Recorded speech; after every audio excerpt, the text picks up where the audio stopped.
Magandang araw mga kaibigan.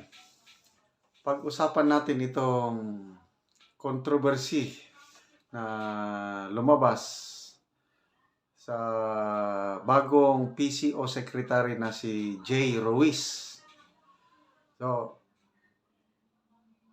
iba ang pahayag ng Palace Press Officer na si Jose Claire Castro.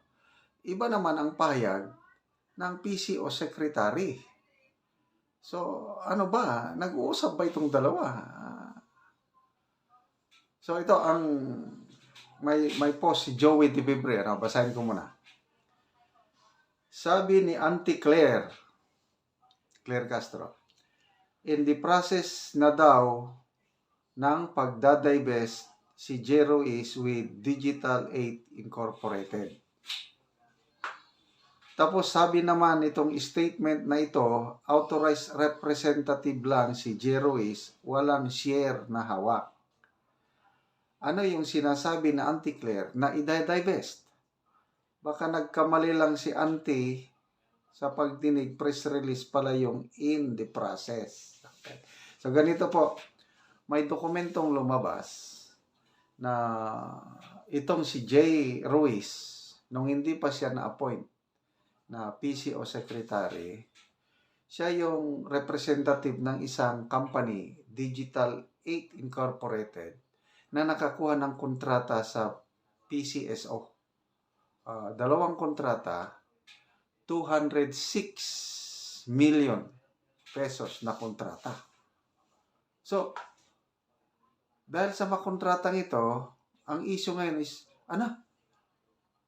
may conflict of interest. Bakit nandiyan sa gobyerno? Tapos may kontrata siya na siya yung authorized representative ng kumpanyang ito na nakakuha ng kontrata sa PCSO. Diba? So, dapat i-divest niya yung mga shares niya sa kumpanya para walang conflict of interest. Okay? Ganon ang issue.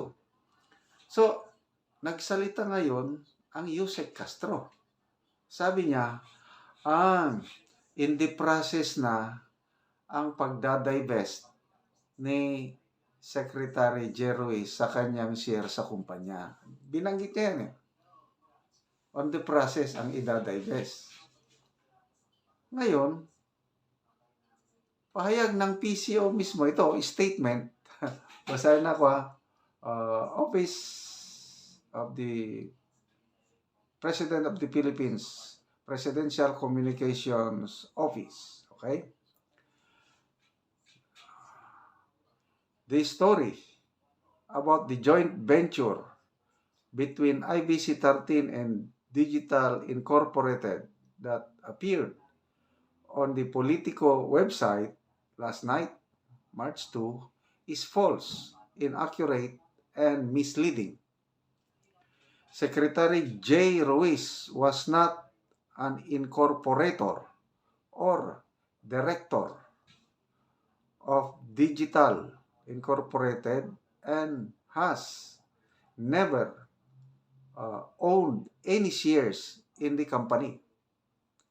He was merely Digital 8 authorized representative to the joint venture agreement due to his position as head of its sales and marketing. The joint venture won the contract through competitive public bidding in October 2024 in full compliance with all rules, regulations, and laws pertaining to public bidding. He resigned from the company on January 15, 2025 and was replaced as the company's representatives to the GB through a board resolution on January 17, 2025, more than a month before he was appointed PCO Secretary. Please refer to Section 3 Republic Act, so and so. So yan po ang statement ng PCO. Walang share si JB Ruiz sa kumpanya. So kung wala siyang share sa kumpanya, ano ang idadivest niya? Bakit itong si Yusek Castro sa kanyang pahayag, sinabi niya na on the process na ang pagdadivest ni Secretary Castro. O ano yun? Fake news? Hindi naman siguro. Hindi niya alam. Ano lang, nakulangan siya ng data, nakulangan siya ng, yun nga, lumalabas na hindi sila nag-uusap. Dapat mag-usap-usap naman bago magsalita. Usap-usap muna. Hindi yung sagot ka agad nga, only to find out later on, mali pala yung sinasabi. Okay. Basa tayo sa mga comments. Dare to ask. Yeah. Agoy, hindi sila nag-uusap. Ang isa nag-blablag. Ang isa naman nagko-comment, share, like, and subscribe. Angel de la Vega. Nahuhuli talaga ang isda sa bunganga. Kabakod Farmers. Sana forever na hanggang matapos si BBM, hindi na natin kailangan manood ng comedy, sa kanila lang sapat na. It abroad. Sabi niya, di pala in the loop. Auntie Claire naman. Hot rock. Ayaw ba nila mag-meeting-meeting? Ipatawag ulit sila sa palasyo parang nung pinatawad ang mga congressman? Sel Cordero. Oh, I see. Kasosyo pala si Ruiz dyan sa Digital 8. Yan ang bagong channel ng Beam Network. May show dyan ang mga top vloggers tulad ni Boss Toyo. Kaya pala. So, usap-usap naman kayo. Para naman ang taong bayan hindi malito sa mga pahayag ninyo. Okay, so mga kaibigan, salamat sa inyong pagtangkilik sa ating channel. Dahil sa inyo may income tayo at ang ating income tinutulong natin sa tribong Talandig sa Bukidnon.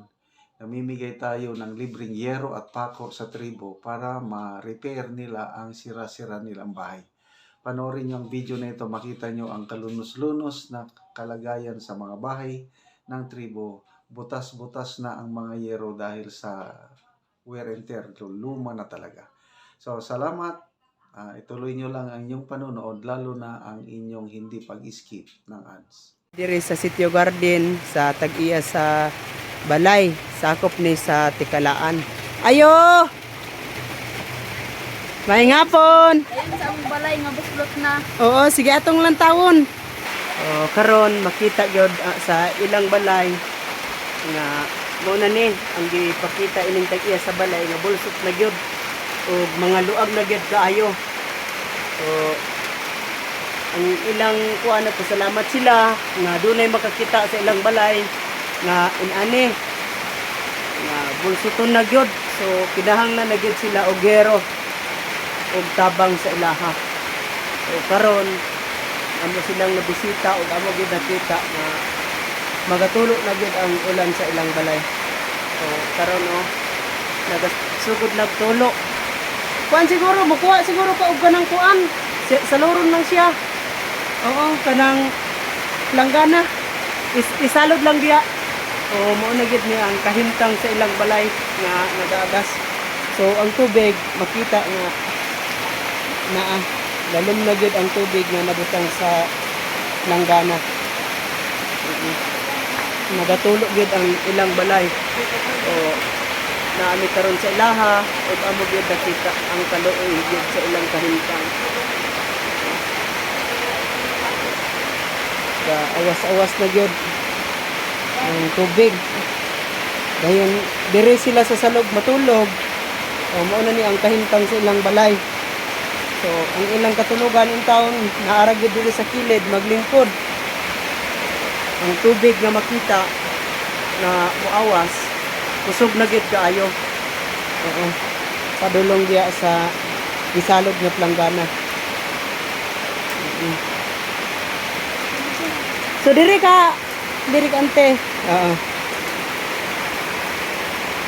Ante karon nga nakita na gyud ang imong balay nga inaani gyud. Lisod na gyud kayo, gasirit na gyud ang hero.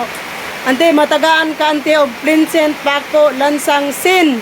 Kay naa na mi stock sa among balay nga sin para sa ihatag sa sama ninyo ante nga nagkalisod. Unsa ante imong maistorya nga matagaan na ka og hero, mag ready lang ka ante og kahoy. Oo. Salamat gid sa Oo. Ginoo og sa gatanaw sa among video nga Oo. nakita na gid nila nga tulo among balay nga matabangan unta mi ani. Oo. Ay, kuan na gid kayo, gasirit na gid ang tubig. Oo. Oo, mo na ni ang makita. Oo. So, ante mag-ready na mo og kahoy kay maghatagan na mo og gero ante. Oo, Plincet Lansang. Oo. Oo. Salamat ante. Daghan ko kayong salamat. Oo.